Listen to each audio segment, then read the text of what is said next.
So we're dividing decimals. We're going to use our base 10 blocks in order to do that.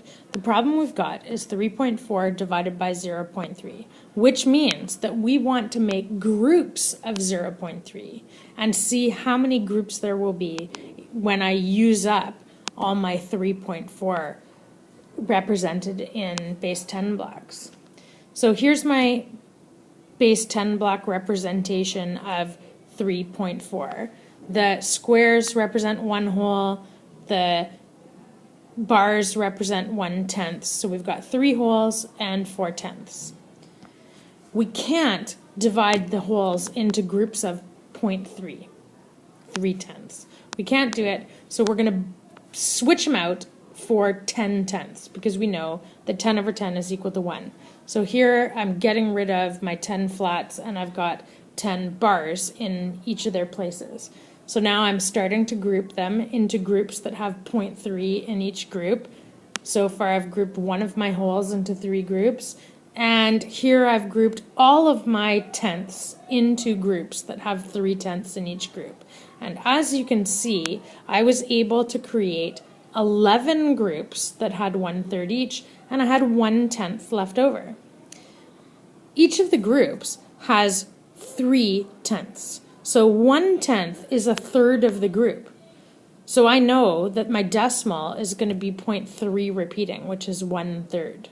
So I can find out that 3.4 divided by 0.3 is equal to 11.3 repeating. 11 groups of 0.3 with 0.3 remaining.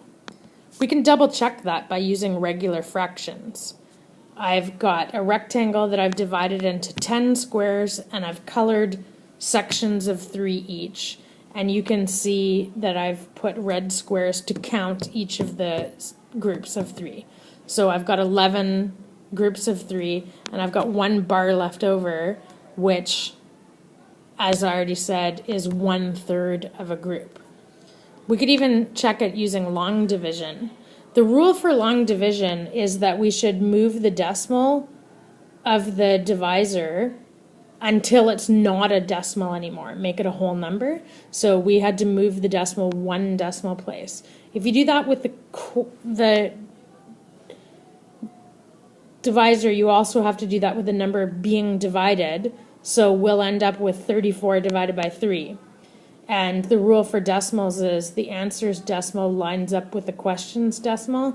So then, as you can see, I've done regular old long division, and I got the answer 11.33, and I could continue forever, and I could continue adding 3's forever, but I decided to stop and write the answer like 11.3 repeating.